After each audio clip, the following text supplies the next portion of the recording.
بسم اللہ الرحمن الرحیم۔ السلام علیکم ناظرین، میں ہوں آپ کا میزبان توکل حسین اور آپ دیکھ رہے ہیں توکل نیوز یوٹیوب چینل۔ ناظرین، گزشتہ روز وزیر اعظم پاکستان نے میلسی میں ایک بہت بڑے جلسے سے خطاب کیا ہے۔ یہ اس قدر بڑا جلسہ تھا کہ میلسی کی تاریخ میں اتنا بڑا جلسہ نہیں کبھی کسی وزیر اعظم کا ہوا۔ یہ ایک منتخب وزیر اعظم ہے جس نے میلسی کی تاریخ رقم کر دیا اتنا بڑا جلسہ کر کے۔ وزیر اعظم پاکستان نے ان 4 اشخاص کو جو یہ اب نکلے ہیں پاکستان میں کرپشن کو ختم کرنے کے لیے، پاکستان میں مہنگائی کو کنٹرول کرنے کے لیے اور پاکستان میں لا قانونیت کو ختم کرنے کے لیے، ان کو چوروں کا ایک گلدستہ کہا ہے، جس میں آصف علی زرداری کو اس نے مسٹر 10%، فضل الرحمان کو فضلو، اور اس کو یہ بھی کہا ہے کہ یہ مدرسے کے بچے لے کر اسلام آباد میں بیٹھ جاتا ہے اور بچے کہتے ہیں کہ ہم کو فضل الرحمان صاحب کہتے ہیں کہ یہ یہودیوں کے ایجنٹ اور اس کے خلاف تحریک پیش کر رہے ہیں اور اس کے خلاف بغاوت کر رہے ہیں، جبکہ وزیر اعظم پاکستان نے یہ واضح طور پر کہا کہ فضل الرحمان کے ہوتے ہوئے کسی یہودی ایجنٹ کی ضرورت نہیں۔ میں اس کو مولانا نہیں کہوں گا کیونکہ مولانا کہنا بھی علماء اکرام کی توہین ہے، کیونکہ یہ صرف اور صرف پیسے بنانے والے ہیں۔ اور یہ فضل الرحمان وہ آدمی ہے جو امریکہ کے ایمبیسڈر کے پاس بیٹھ کر یہ کہتا ہے کہ آپ ہمیں بھی ایک دفعہ آزما کر دیکھو، ہمیں وزیر اعظم بناؤ اور ہم آپ کی توقعات کے اوپر پورا اتریں گے۔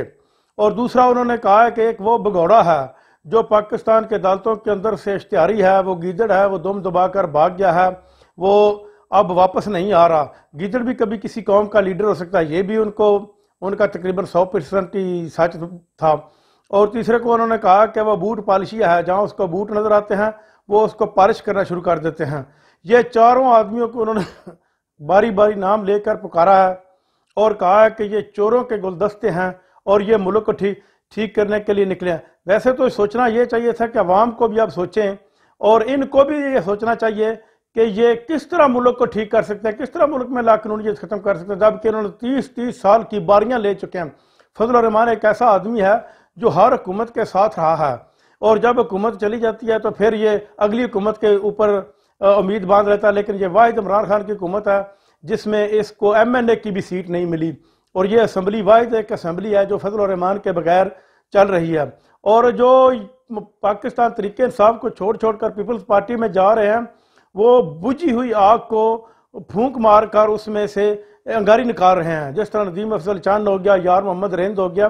یہ پیپلز پارٹی کو یہ پہلے بھی چلے ہوئے کارتوس ہی تھے، ان کے پاس سیٹیں نہیں تھیں اور نہ یہ سیٹ جیت سکتے تھے۔ ندیم افضل چاند کو یہ مکمل یقین ہو گیا تھا کہ اس حلقے میں کبھی بھی نہیں جیت پاؤں گا، چاہے میں پیپلز پارٹی کے ٹکٹ پہ الیکشن لڑوں، چاہے میں PTI کے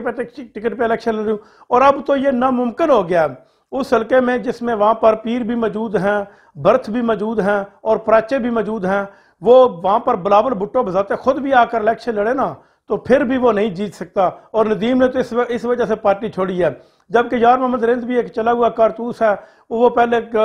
اس دفعہ نہ کوئی MP ہے اور نہ ہی MNA ہے، وہ وزیر اعظم پاکستان نے اس کو اپنا مشیر منتخب کیا ہوا تھا، اس نے بھی چھوڑ کر پیپلز پارٹی کو جوائن کر لیا ہے، لیکن یہ ان کی کوئی حیثیت نہیں۔ اور پیپلز پارٹی والے اس بات کے اوپر خوش ہیں کہ یہ باری باری وکٹیں گر رہی ہیں، ان وکٹوں سے عمران خان کی حکومت کو کسی قسم کا کوئی فرق پڑنے والا نہیں۔ اب تک اتنا ہی، اجازت چاہتا ہوں، اللہ حافظ۔